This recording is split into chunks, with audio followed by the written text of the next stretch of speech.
Good evening, ladies and gentlemen, and welcome to a special edition of Bollox, Talks, and Tangents. Now, you may have noticed in the pre-show cam, the two old men are not here today. That's right, the grandpas are out of here. Okay, hey, not yet, okay, not yet anyway. But yes, my dad's currently enjoying it up with dear old with dear Rebecca. Dad, I hope you're having a great time in Barcelona. I love you, Blue and Tommy are really missing you right now. I'm missing you, but do have a great time though. Lenny, I have no idea what you're doing in Vegas. But please don't get arrested. But hopefully we'll see you next week for trivia and Bollox. But for a special guest today, we have the infamous, according to most Flagler College students, the infamous DJJD, John Decker. Mr. Decker, how are you doing tonight, sir? I am well, Mr. Blevins. Thank you for having me on here at the last minute. It was awesome. I'd love sliding out anytime we get on the air. It's a good time. I appreciate you taking the invite, sir. And tonight our topic is about the greatest runners of all time. And the reason I have chosen you, sir, is because you, sir, are a pretty great runner yourself. Would you like to tell the people about your resume? Yes. So, infamous, more like famous. I am the former digital program director and radio DJ of WFCF 88.5 Flagler College Radio. Radio with a Reason. My show was The Badass Bachelor. Shout out to all the fine-looking ladies out there. And also athlete-wise, I'm a grad student at Liberty University. I'm formerly on the cross-country and track team at Flagler during my undergrad years, and then during my graduate time up at Liberty, I was on the triathlon team. And I am also a certified group personal training specialist. I'm getting my master's in human performance, which is exercise physiology and biomechanics.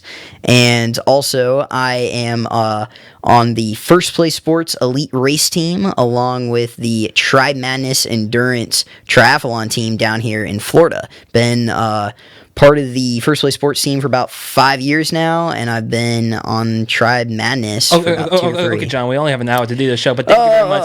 Sorry, I got to flex, man. I got to flex. Okay, yeah, I'm sorry over here. Okay, yes. So basically, what you're trying to say is he is very good at running. So tonight is going to be a great discussion about the greatest runs of all time. Hopefully, this will be a great debate with an actual runner and someone who believes he can run, but in reality can probably run like a 4-yard dash in 10.8. But before we get into discussion and word origins tonight, we do have to thank our amazing sponsors, though. First off, we want to thank St. Augustine Distillery. We have the whiskey of the week, the Abare Sherry Cask Finished Bourbon. It is a very smooth whiskey for my dad and Lenny to enjoy week in, week out. So. And plus St. Augustine Distillery once again won the Bubble Cap Award for distillery in the entire U.S. by the American Distilling Institute.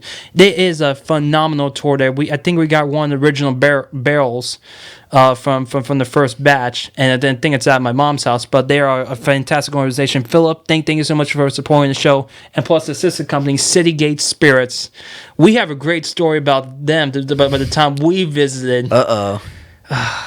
Oh yeah, now I remember the distillery our junior year of college, man. That was crazy. It was Citygate Spirits. I think it was like 7 of us after a group project. Yep, after our Production 1 project, we went out to celebrate, and we partied a little too hard that day. Yeah. Yeah, it was. But we do appreciate the tours there. It is a fantastic tours at both locations at St. Augustine Distillery and at Citygate Spirits. We appreciate them very much for supporting our show since the very beginning. We also like to thank Meehan's Irish Pub and Oyster Bar. Oh, don't get me started on Meehan's, man. That was the hangout in college. Oh yeah, for sure. What was your favorite dish there, sir? Well, I never really ate there, to be honest, but did you have any Giddens though? But I did. All right. That's my favorite. You always have to go with a draft Guinness there. Yep. But for me, I'm not really much of a drinker, so I always go there for the food. The best mac and cheese, the best restaurant mac and cheese, because obviously mine's is number one. But they have phenomenal mac and cheese. The chips there are fantastic. If you order fries / chips, make sure you get them with the ranch. You won't go wrong with that, especially with the Parmesan on top of the fries. It's fantastic. Best tenders, best wings. Meehan's Irish Pub and Oyster Bar. Say hi to Reggie for us. Also like thank. I also want to thank Kaiser's Deli and Market, the best delicatessen in town. It's on 4 White Street, right next to San Gio and Gypsy Cab. We did go get yourself the Bollox. It best sports head products ever. The ciabatta bun. Hi Reggie. Hi Kaiser. Hi to everyone who works there. Don't know you guys, but what's up? Thank you very much for supporting the show. We also like to thank St. Augustine Pirate and Treasure Museum. Now, have you ever been there yet? The Pirate and Treasure Museum? I have not been there.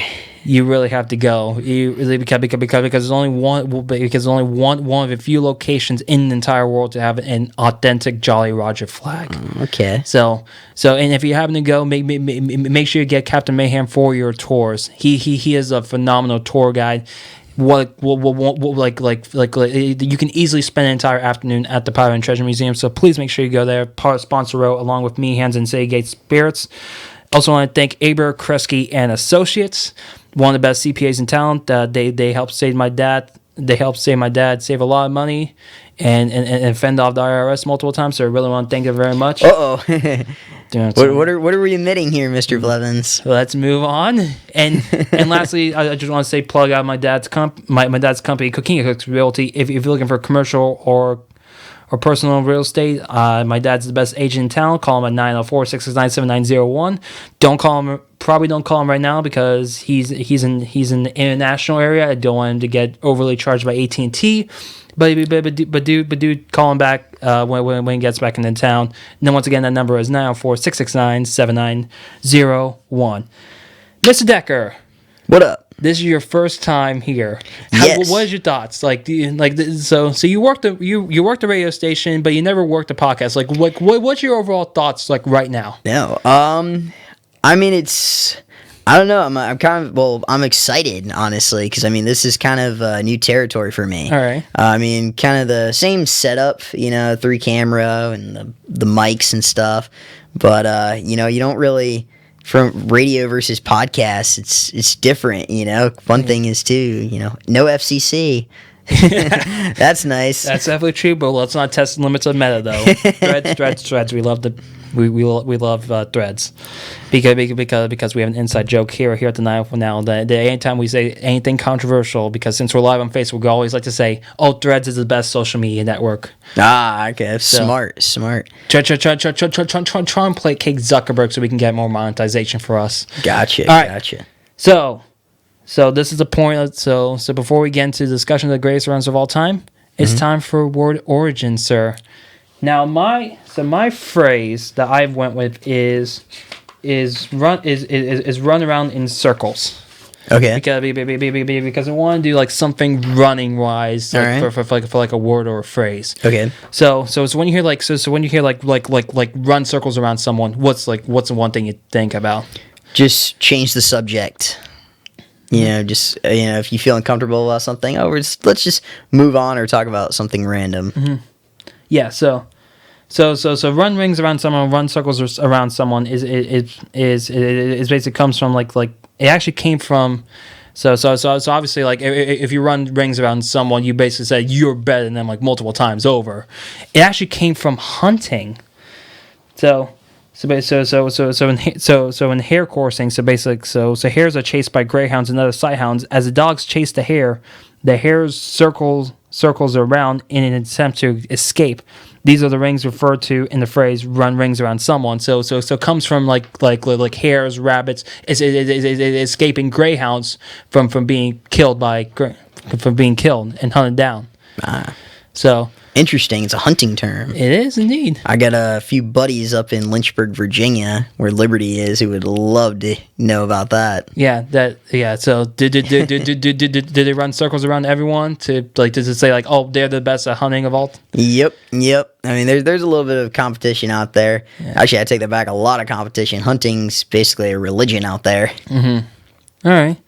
So, for your first word origin in the history, in your first guest appearance here at Bollox, Mr. Decker, what is your word origin? Yes, yes. Well, I thought this was a separate thing, but my word of origin is Riz. Oh, jeez. You know, I don't know. I know it's kind of like, I know we're running around in circles now, but I don't know. I've always been curious about where that words come from because, like, I'll hear guys be like, "Oh, I'm rizzing up this girl, like, let's go," but I'm just like, all right, where does that come from? Well, actually, that word comes from the term charisma.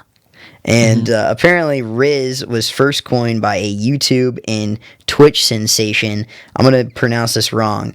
Kai Cenat. You got it right. Oh, let's go. First try.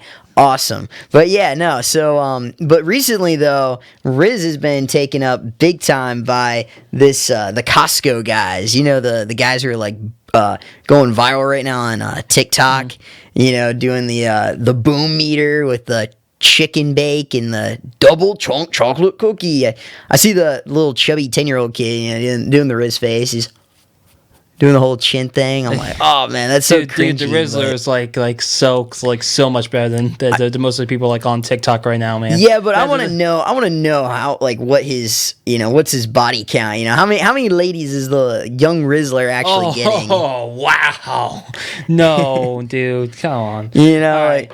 Let's be real.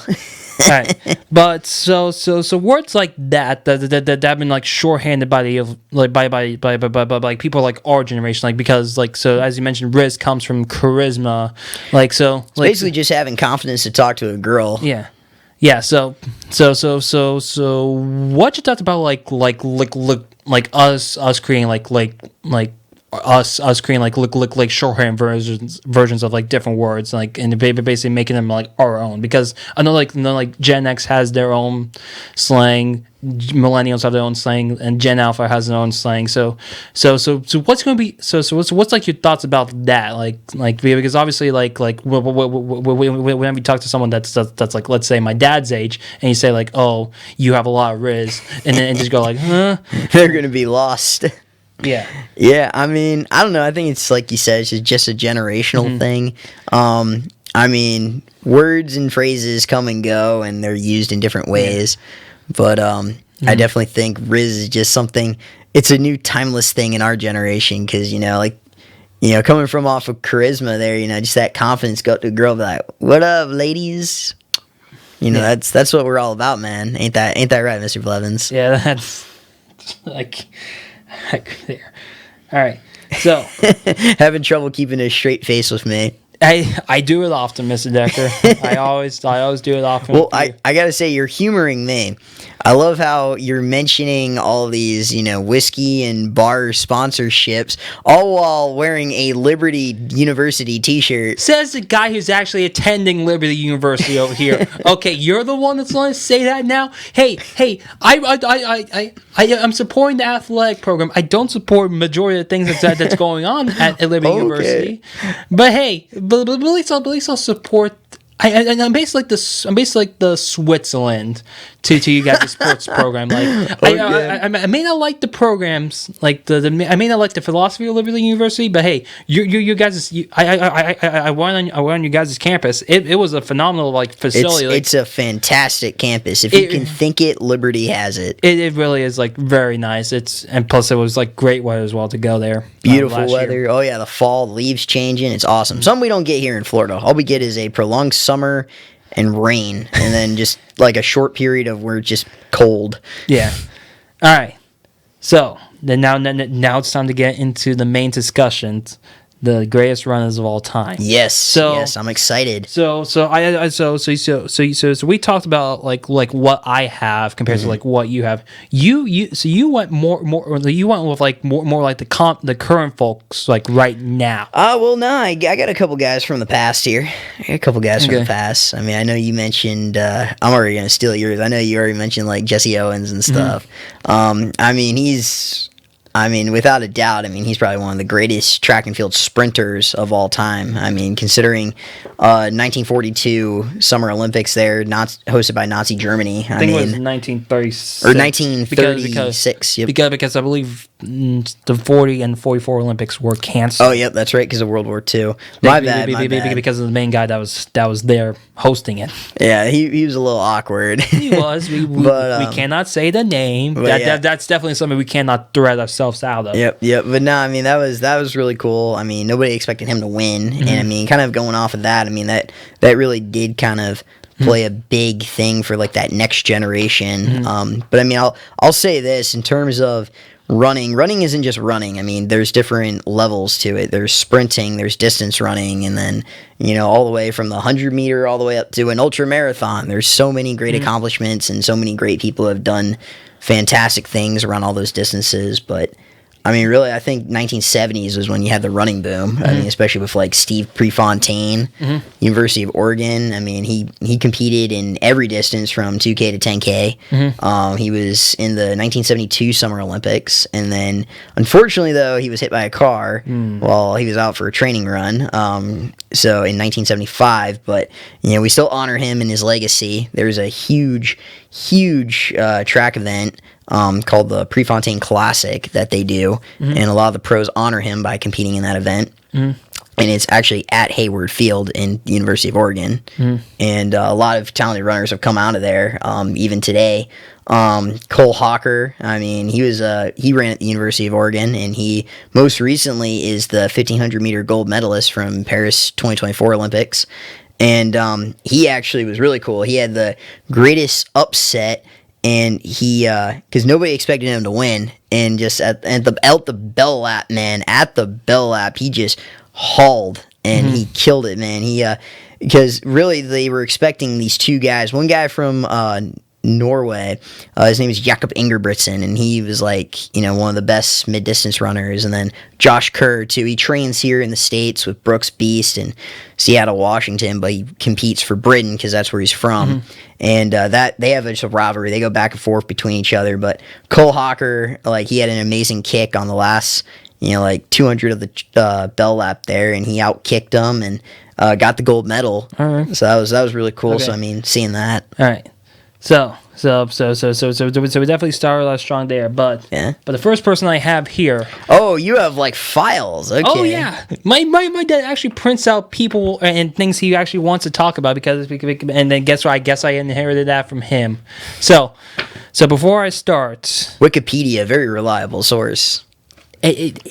Okay, look, we're gonna have the Wikipedia debate another time, but definitely though for just like quickly researching things and try to make sure like I got everything here. It's pretty reliable. You just gotta make sure they actually add the sources later on that started in Wikipedia into your actual article.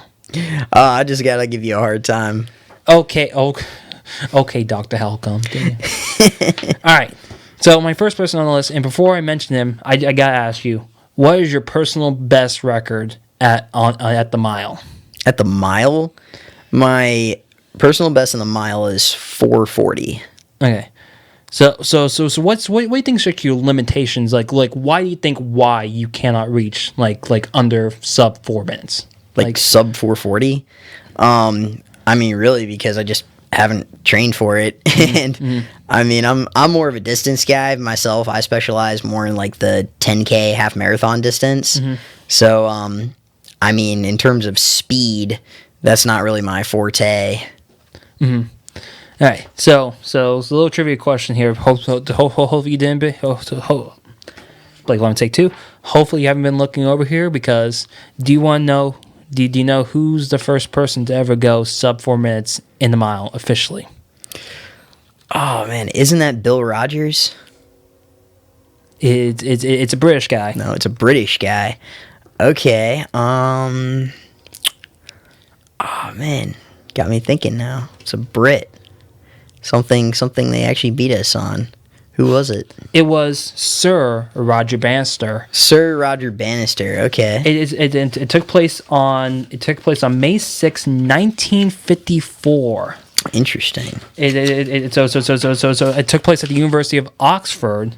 It happened at 6 o'clock at night their time, and it was up to 25-mile-per-hour winds around that time. Because for people who don't know, so what's like the main issue for people who don't know about like the main sport about running? What's like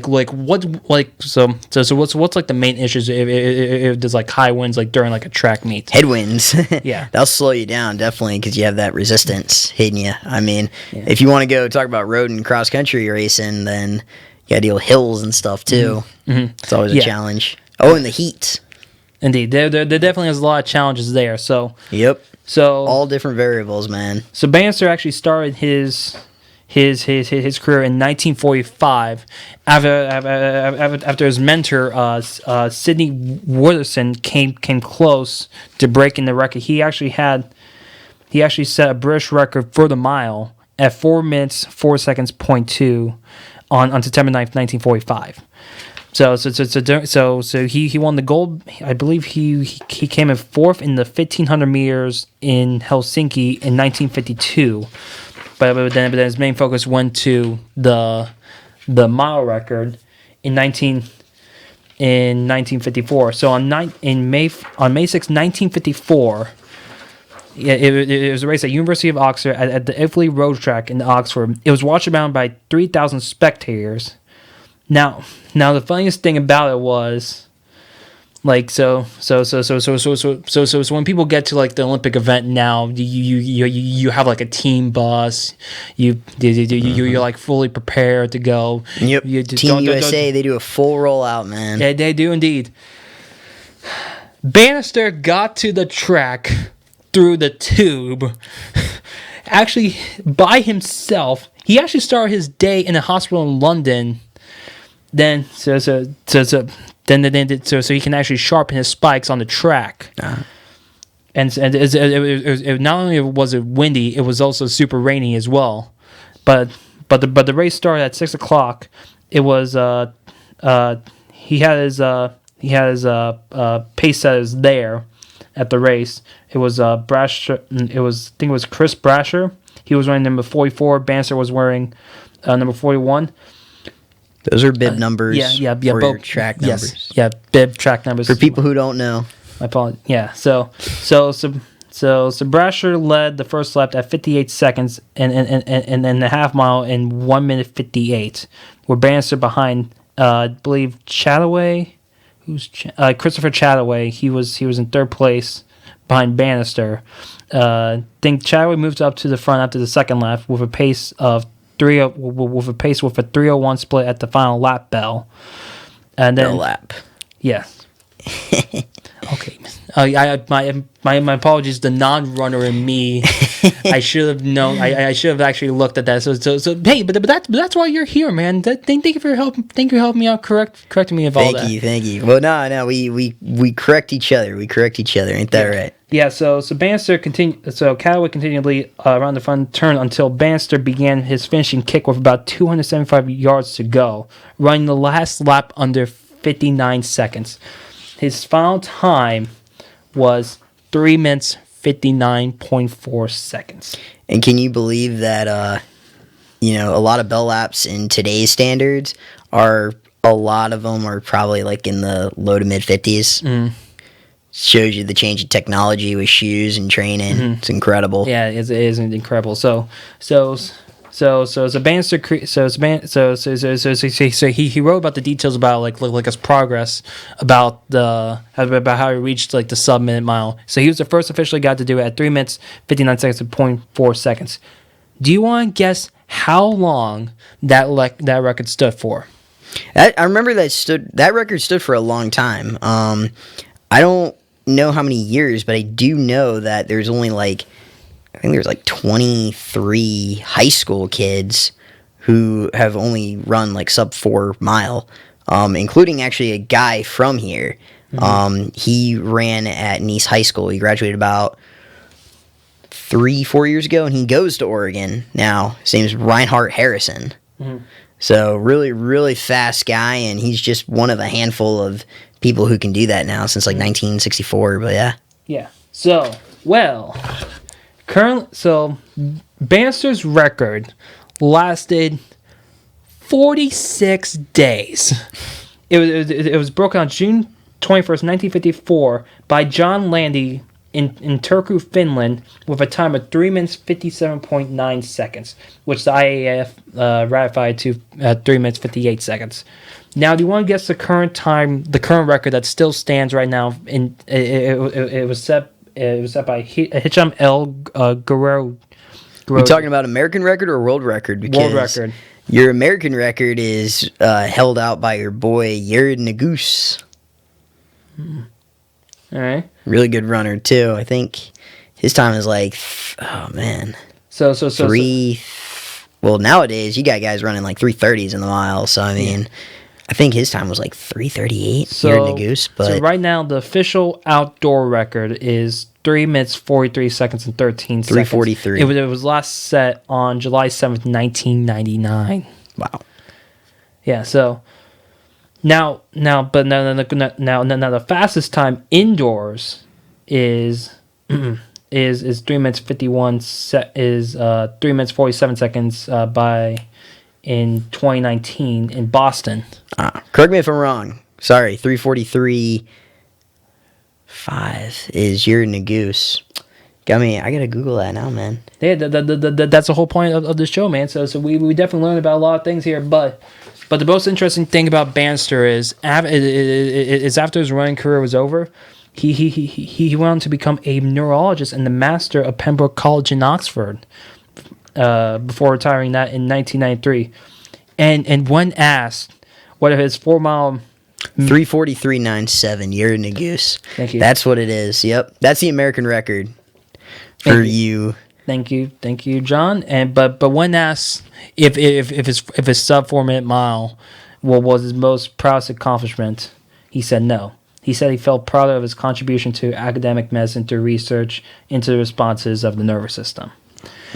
And fortunately, a little bit of irony, he unfortunately was diagnosed with Parkinson's in 2011 and died in 2018. So I definitely have to shout him out because, and it's also funny, like knowing that the first person to do like the sub 4 minute mile is from a guy whose country recognizes the metric system over miles. Yep. Nah, man, it's crazy. I mean, I think honestly, America just needs to go to the metric system. That's a whole other debate. Oh yeah, the whole. It makes the measurement so much easier with track and workouts. I mean, we do everything in miles, and it's like, So some of your athletes, you mentioned like a lot about the University of Oregon. Everything goes back there. So what was like a particular reason like why I know like the U.S. track and field like qualifiers for Olympics took place in Eugene, Oregon. Yep. Like is there Eugene, Oregon is basically like Tracktown, USA. That's what they call it anyway. I mean, honestly, I don't know why it's like that. It's just kind of the way it is. Oregon has created a lot of fantastic runners who have moved on to perform in the Olympics, who hold records, both American and world.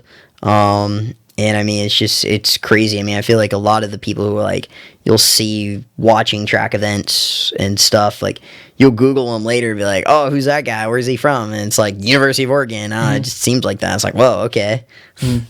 Yeah, all right. So, but speaking about the University of Oregon, probably one of its biggest donors and probably one of its biggest boosters comes from Phil Knight. Do you know who Phil Knight is? I do not. Who's Phil Knight? Phil Knight is pretty much friends with one of the people you know on this list here, because he was one of the co-founders of Nike. Bill Rogers was a co-founder of Nike as well. Okay. So can you explain to the people like who Bill Bowerman is? Bill Rogers? That guy right there. Bowerman? Bowerman, sorry. Bill Bowerman is a co-founder of Nike, and he is one of the greatest track and field coaches of the 20th century, really. Okay. I mean, he paved the way for a lot of signature workouts and stuff like that you see a lot of successful athletes use. Yeah. So both Phil and Bill were so Bill was one of the runners under. Sorry, Phil Knight was one of the runners under Bill Bowerman. Yeah. Do you know how they made the shoe with the waffle maker too? I did not. I do not. I did not know that. John, would you like to enlighten me?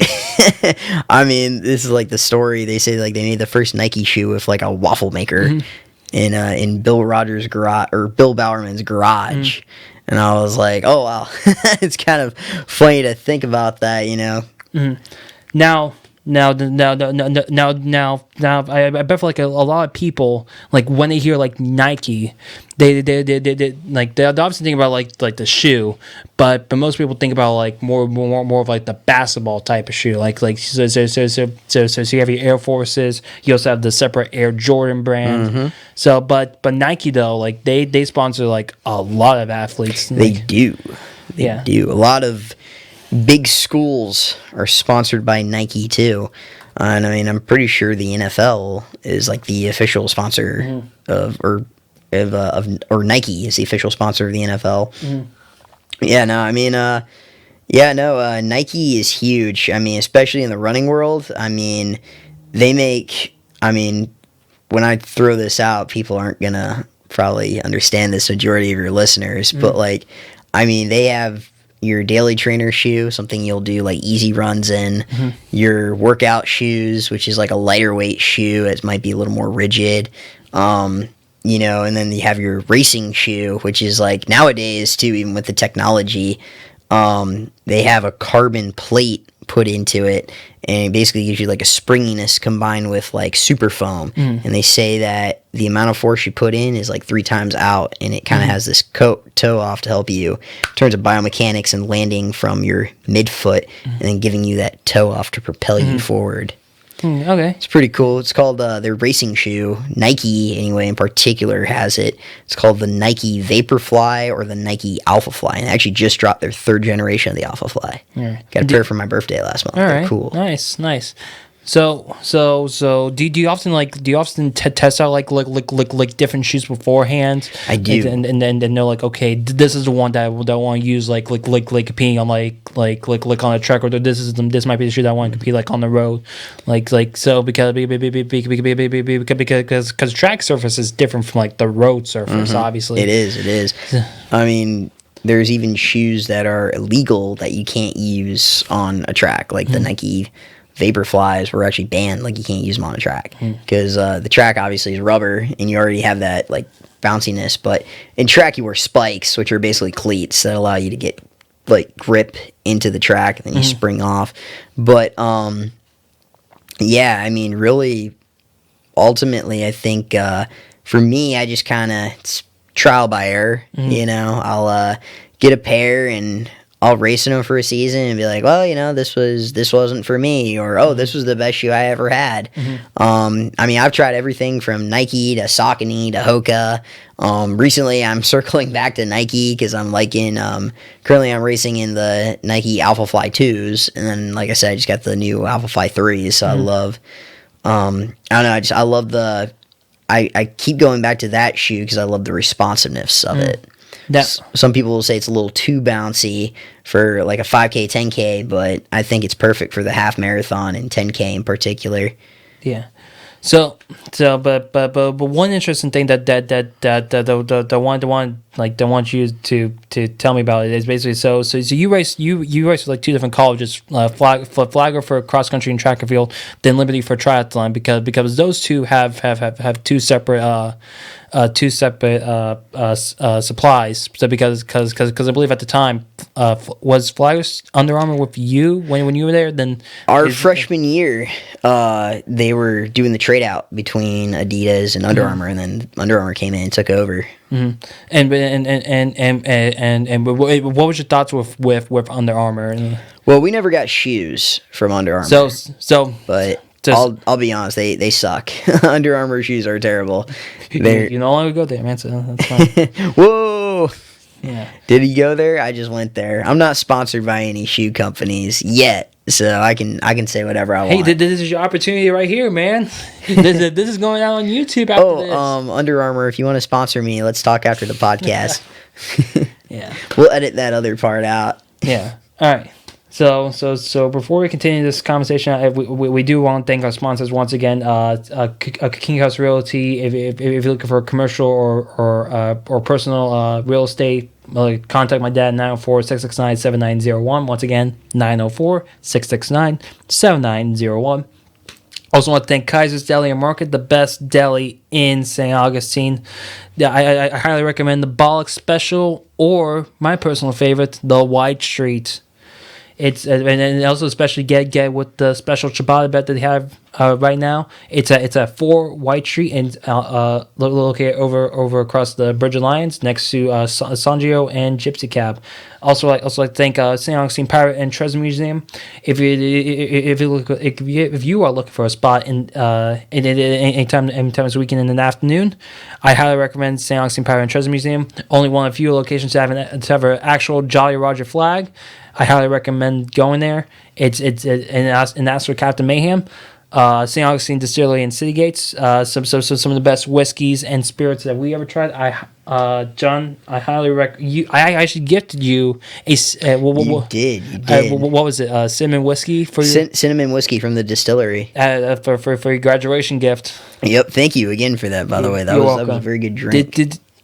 Did you mainly drink that, or was it mainly your parents though? Oh well, my parents confiscated that one. Okay, that's what I thought. It was good. It was good though. My dad confiscated it. Yeah. I was of age.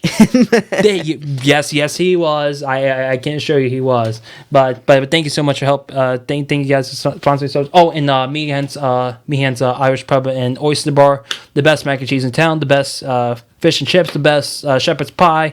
It really is a phenomenal location, especially during Night's Light season. It is a super great hangout spot. Great date spot. Indeed. Do you do the outdoor cafe, or do you actually go inside? The backyard island cafe. I do the backyard cafe kind of patio. That's the hangout, man. That really is. That really is a great hangout spot. Yep. So, but really great locations. And thank you guys so much for sponsoring our show. We really do appreciate it so much. All right. So what's your best marathon time ever? I have not competed in a marathon yet. The longest. So what's been like the longest race you competed in? Was it the 15K Gate River Run? My longest running event has been a half marathon, 13.1 miles. But my longest endurance event overall that I've ever done in triathlon is a 70.3 or a half Ironman, which is a 1.2 mile swim, a 56 mile bike, and a 13.1 mile run. All right. So it's time for another trivia question for you. So there are 7. What up with the trivia questions, man? What is this, Jeopardy? I'm a trivia host as well on my own part-time basis. You knew that. You got booed off once, but yeah. Shout out to the old farts out there. Didn't that place get shut down now? That place got shut down too, right? I got the final laugh. No, it really is a great location though. You were just very low speaking at the time. Nah, I was great. I popped up there. I was like, "What's up, party people? It's your boy DJ JD, your host of trivia tonight." And I get, "Boo! Where's Troy? Oh, he's not here tonight, but I'm gonna be your host. So who's ready for trivia?" They were booing. They were booing because you were late. We want Blake. I was fashionably late. All right, I was late. I was busy taking graduation photos. Okay? Like those really matter. Okay? They do matter. It's for the gram, man, and you gotta look back. For the gram? Yeah, it's for the Instagram, man. It's for the Instagram. Plus, too, you gotta look back in like 20 years and be like, "Do I have any graduation photos? Oh no, I don't." All right. Anyway, yes. So back to trivia. So there are officially 7 World Marathon majors. There is. A lot of them, 3 of them are in the U.S. Chicago, New York, and Boston. Boston, which is the biggest one. All right. Okay. Now, can you name me the international ones? The international ones, there's London. There is Tokyo, I think. No, not Tokyo. Mm-hmm. Oh, Tokyo. Okay. Let's see. There is that's 1, 2, 3, 4, 5. Berlin Marathon. Yep. And you're missing one more. I think this is like the newest of them. This is the newest one. They just added it. You might have to go a little bit down under for this one. Down under. Sydney Marathon. Yep. There we go. Yep. So it's Tokyo, Sydney, Berlin, London. Then you have the U.S. ones: Boston, Chicago, and New York. They also technically recognize like the Olympic. Oh, they just dropped some new qualifying times for Boston as well. Because for those people who don't know, you can't just sign up for these marathons; you have to qualify. For men under 30 and under, you have to run a 2-hour 53-minute marathon now in order to qualify just to race Boston, which is like insane. It used to just be sub 3 hours, but people are getting faster. So like. Partly just because of better training and newer technology with the shoes. Like, it's crazy. Yeah. All right. But speaking about the marathons, especially the Boston Marathon, do you want to know what year did the first woman compete in the Boston Marathon? Oh, man. Catherine Switzer is her name. I think that's how you say it. Catherine Switzer. Do you know the year? This was 1980s, I believe. 70? They're earlier than that. Earlier. 1967. 60s. Okay, 1967. Yeah, so it was 1967 in the Boston Marathon. She officially registered as a competitor. During her run, the race manager actually assaulted her, trying to grab her bib number and thereby remove her from the official competition. Well, you know why they didn't want women running, right? Why? Well, why didn't they? They didn't want women running the marathon because they actually thought that women couldn't run because it was like mess with the menstrual cycle. Actually, metabolic differences. But they actually find now in studies that women have a better endurance or aerobic capacity than men due to something called lipid oxidation, which is basically the body's ability to process oxygen more to the moving muscles, which offsets the lactate, which causes muscle fatigue. All right.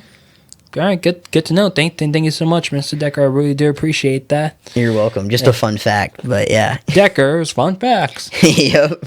All right, so the more you know, kids. So, but at least thankfully, she was able to compete the run though. But however, I believe afterwards she was officially banned again, and it wasn't until 1972 the Boston Marathon officially allowed women to compete in their own separate race. So it was so 1967 she was the only one. Yeah. Well, actually, it's a fun fact now too. Recently, we had the track and field awards.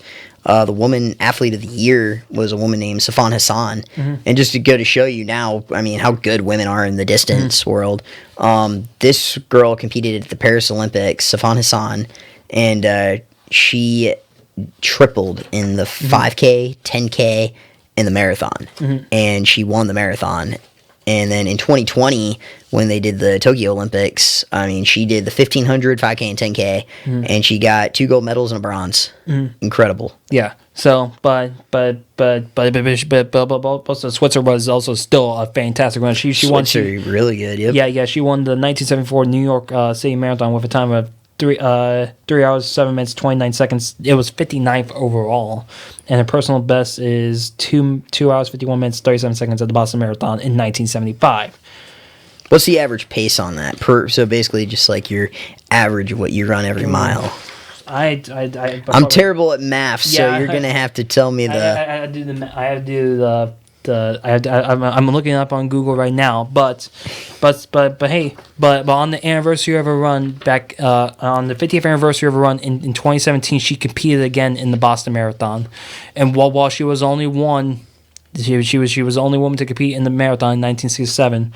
There was over 13,700 women competing in the women's race, and she was assigned number 261, the same bib number that she wore in the Boston Marathon. That's very nostalgic. That's awesome. Yeah. So I believe she also ran in the New York City Marathon in 74 in 2017 as well. Nice. Yeah. She finished with 4 hours, 48 minutes, 21 seconds. Wow. Yeah, no, New York's a good one, but they say it's funny because Chicago is usually in October, and then Boston's like, for some reason, it's like a tradition thing. They always have it on like a Monday in April, and I think it's funny because like, I know some people down here, and they always tell me they try to use the Chicago Marathon to qualify for Boston. Yeah, so her time at the New York City Marathon, 3 hours, 7 minutes, 29 seconds. Our average 7 minutes, 7 minutes and 9.35 seconds a mile. So that's fast. So what do you average like a mile? Like, What do I average a mile? Well, most recently, I mean, it depends on like the course and conditions, like heat and hills and altitude too, as well. Like if you're running like up in Colorado or something, but I mean, most recently I did the Thanksgiving Distance Classic Half Marathon. I did that in 1 hour, 18 minutes, 24 seconds, which is 5:56 minute per mile average pace overall. So that was fun. That got me my elite qualifying time for Gate River Run. So happy about that. Did you get like any prize for that? Or I did. I got 6th overall in first place in age group. Got a new plaque to hang on the wall in my bedroom. So congratulations! Thank you. Good accomplishment. I don't think I'll be able to reach those times. Am I motivating you, Mr. Blevins? Yet? Are you gonna sign up for Gate River Run? Are we gonna see you climbing the Heart Bridge, aka the Green Monster? I think probably after this, I'm probably gonna get a slice of pizza and watch football on my couch. I thought you were gonna go run home after this or something. Of course not. That's too far away. Too far away. Yeah. You live closer than I do. Okay, yeah. No, yeah, sure, okay, yeah. I'll be able to run 3 miles compared to like 20 miles you live up in technically St. Johns County. Oh, so far, 3 mile run. Oh man, oh no. Yeah, you'll be able to do that easily. So, all right. So what's like your next run that you want to talk about?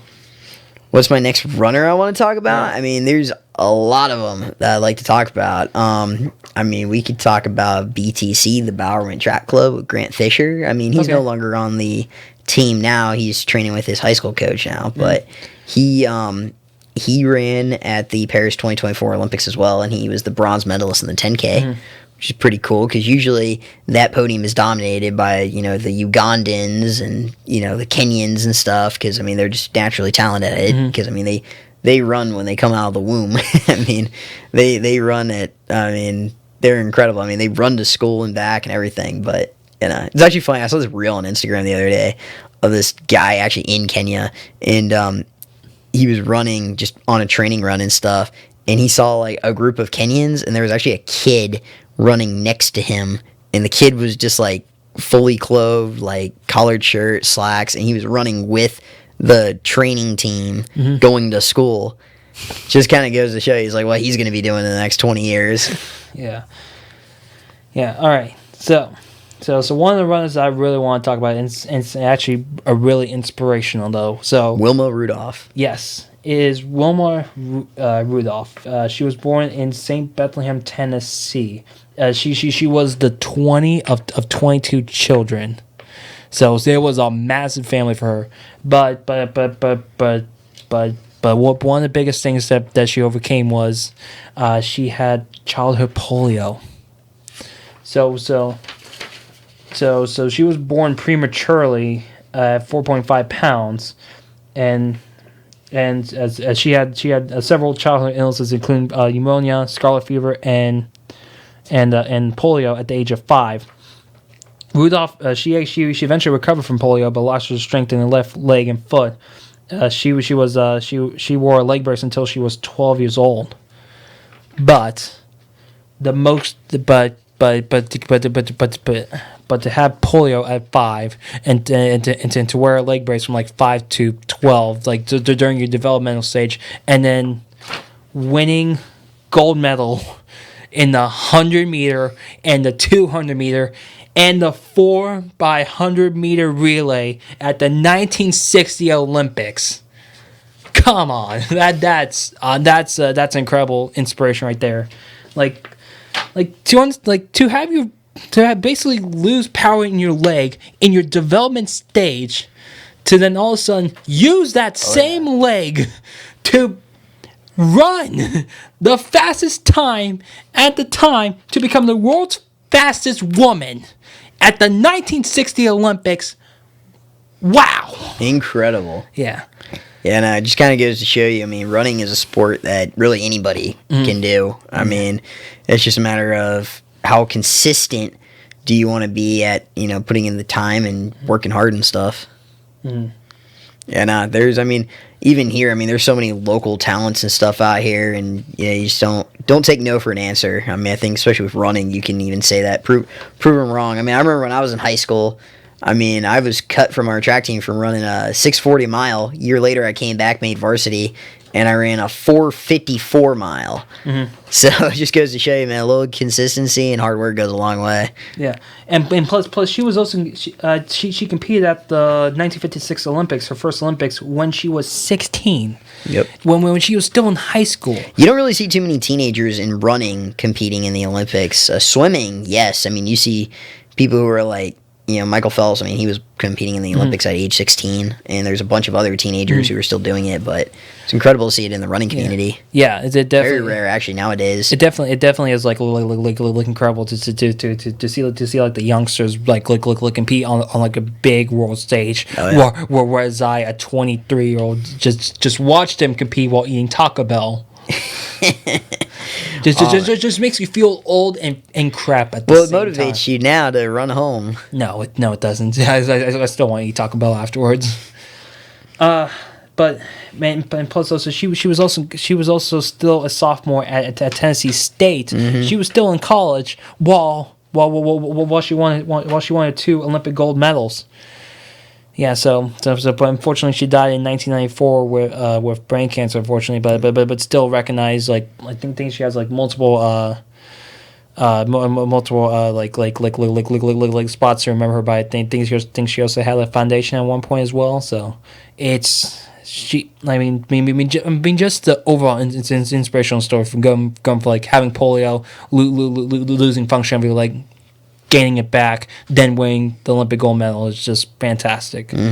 See, yeah, but and it's also like one of those stories that's only like time limited period, like because obviously polio was like huge around the 40s, 50s. You won't see that as often. Like think like this year's equivalent is basically like what's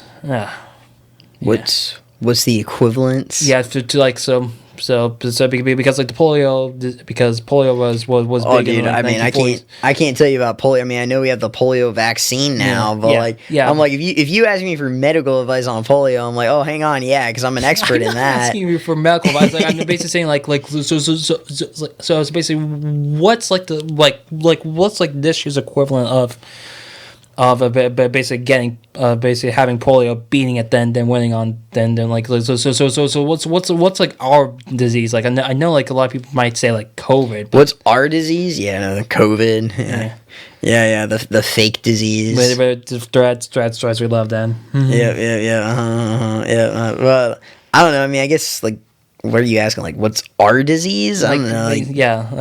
I'm not. But I don't know. I mean, like, I don't really think we have like a generational disease. I mean, I guess like, I know they say like for an athlete perspective, like mental health could be an issue. Yeah. I mean, there are a lot of stress fractures, neurological dysfunctions, and stuff like that in the running community.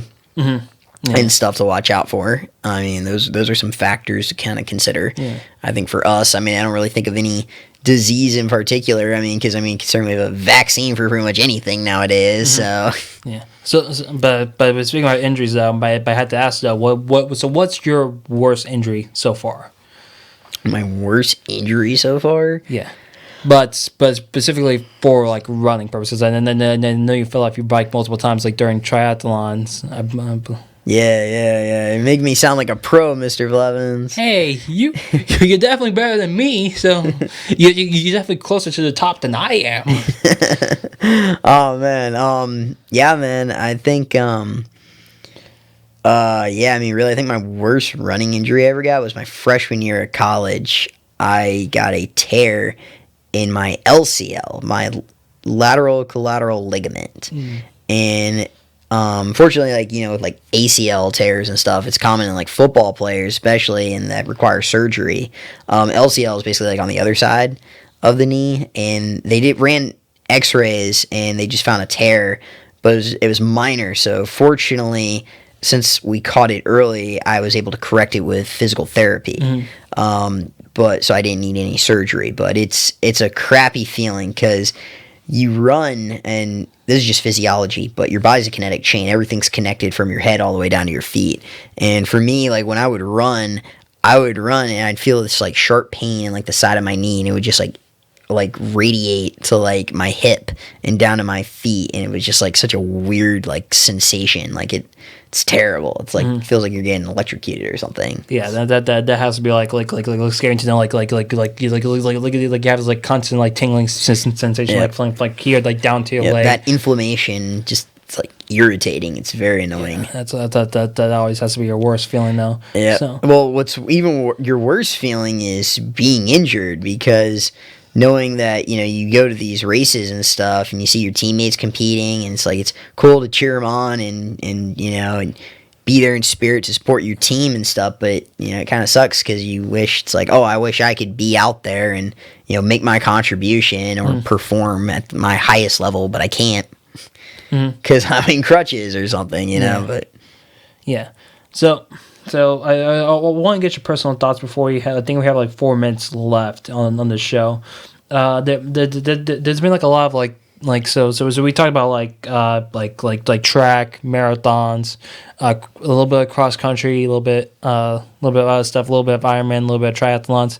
What's your thoughts about like the 100-meter race being like if you win the race, you automatically are called like the world's fastest man? Do you think that's deserved? I mean, yeah, I think it's deserved. I mean, obviously, I think the 100-meter event specifically is, and like I said before at the beginning of this podcast, there's everywhere from the 100-meter all the way up to the ultra marathon. There's so many accomplishes and so many people, like athletes and coaches, who have made so many contributions to the sport itself. But in the context of sprinting, the 100-meter is a interesting event because it really does show like your ability to react at a gun and just accelerate from like point A to point B in 9 seconds. Which is incredible. Noah Lyle's the current gold medalist from USA. We took that back. We've always had a rivalry in sprinting with Jamaica too. But the fact that there's that ability to train for power and speed is incredible. Yeah. I'm currently working with a kid who graduated from Creekside last year. His name's Christian Miller. He has the U20 world record in the 100-meter with a time of 9.93 seconds. And I'm working at him with a new place called Catalyst Athlete and Fitness Labs. And it's incredible. We're testing him and we're training him. This morning we were in the weight room with him and just seeing the explosive movements that he does, like box jumps and hip thrusters and all the time that they do. It's like just to run under 10 seconds is incredible, So I do think the fastest man, is a term of endearment, that you earn. Because there's been like a lot of like debate and like many races about it, and one like big beef was the Michael Johnson, Donovan Bailey. Well, they also say Ilya Kipchoge is the fastest man in the world, but that's in the context of the marathon. Yeah, and that's on a whole other spectrum. But still a great accomplishment though to run a sub 2-hour marathon there. That's incredible. Unofficial. I know it's technically unofficial. Thank you, Ineos, though. Yep, shout out to Ineos. But but we'll say though, my favorite thing about Elio Kipchoge is then not only himself running, but like the multiple displays of basically people trying to run on a treadmill with his like marathon pace. Oh yeah, and just like then just like people running to like fall off. That's it. What's crazy is my mile PR is basically his average pace for a marathon. So to be able to sustain that for 26.2 miles. Like that's mind blowing to me. Yeah. I'll hit you with a trivia Question now, Mr. Oh, Blevins. geez. All right. You know who has the official record in the marathon now, right? Of like 2 hours. I don't. No, it's not. It was recent. It was done in Chicago. Ooh. It wasn't. Chicago is like where all the marathon records happen for some reason. Yeah. It's a flat, fast course. Yeah, That's why people say like you use that to qualify for Boston because Boston's just such a hilly course. It's definitely not Elliot. I'm going. Not Is it American? Nope. It's an African. All right. Oh, come on. You don't know Mr. Blevins. I thought you were such the avid runner. Such an avid runner indeed, John. No, man. It's Kelvin Kiptum. All right. Kelvin Kiptum, 20-year-old. Unfortunately, though, him and his coach actually got into a car accident. But he has the official record. Got it at Chicago a couple of years ago, back in 2023, I think. Okay. All right, John. Well, unfortunately, our hour is now sunsetting. Oh, dang. Well, that hour flew by, honestly. Yeah. These podcasts are quicker than I thought. It happens a lot during these podcasts, though, but we had a great conversation, though. I do appreciate you. Now, unfortunately, it's time for the most awkward part of this. Awkward part? I'm scared. Because, unfortunately, though, there was no way for me to end the show like on this keypad, so I actually had to go in there to end the show. I thought you were going to, like, moon the camera or something like that. I was like, well, Mr. Blevins.